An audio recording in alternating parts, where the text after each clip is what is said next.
Tim Kirby Russia hot takes. The blowing up of the Crimean Bridge illustrates exactly how the Ukraine and Russia fight this war. Now, this may sound kind of strange coming from a guy with generally pro-Russian positions, but I honestly thought that the Crimean Bridge would have been blown up a long time ago. This came as absolutely no surprise to me. I mean, it's a big, vulnerable, stationary target.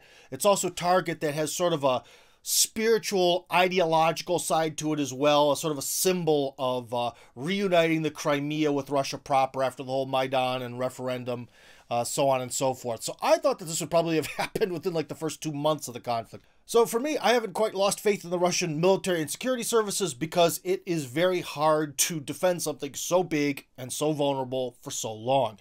And we have to give kudos to the Ukrainians who are involved because they really came up with a good plan of using fertilizer, which is quite explosive in certain circumstances, and possibly remote detonating it, so maybe even the driver himself didn't know that he was going to blow up. Very, very complex way this was organized.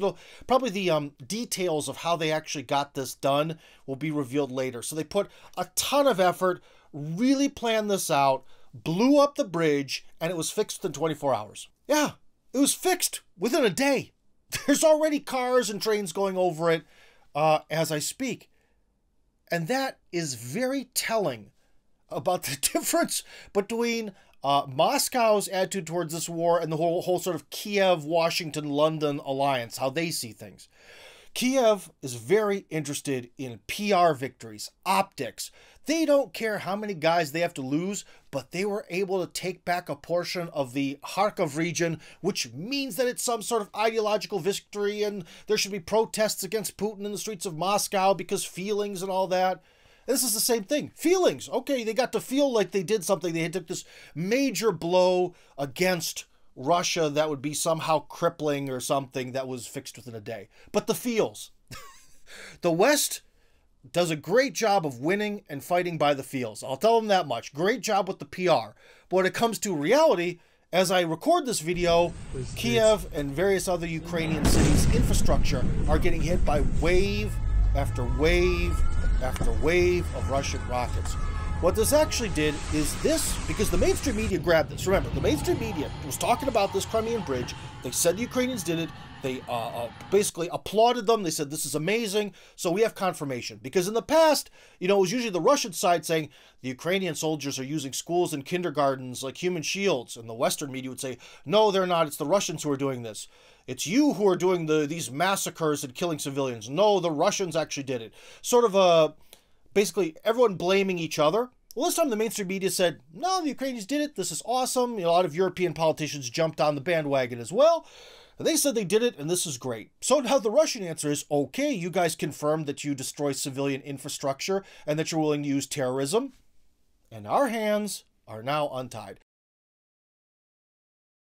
I know that's not quite logical.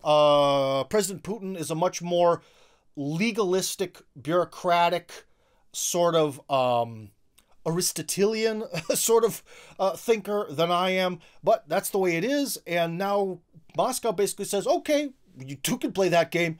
How much of our infrastructure can you destroy versus how much of your infrastructure can we destroy? And that's where the war is going. And ultimately, although I really wish Russia would learn how to fight battles based on feels and emotions and all that, because they're very important, especially in peacetime. When push comes to shove, this methodology that Kiev is using of winning by PR, well, maybe it'll work for Washington's interests, you know, because now Europe becomes even more under the yoke of Washington. If Europe wasn't controlled by Washington before, now that it has no access to Russia's resources, guess where all resources are going to come from? So maybe it does accomplish some practical measures, these feels and emotions and all this stuff. But when it comes to winning a war, it sure doesn't. So anyways, guys, we should say that we respect the ability of forces within Kiev or NATO to pull off this sort of terrorist attack. Highly sophisticated. I don't know, smart group of people. Unfortunately, they might be smart and able to organize things like this, but they are definitely short-sighted when it comes to what's going to happen later. So anyways, guys, if you enjoyed this video and you like the opinions coming out of my big fat mouth, then join up on my Telegram channel. That's Tim Kirby Hardcore on Telegram. Link, of course, in the description.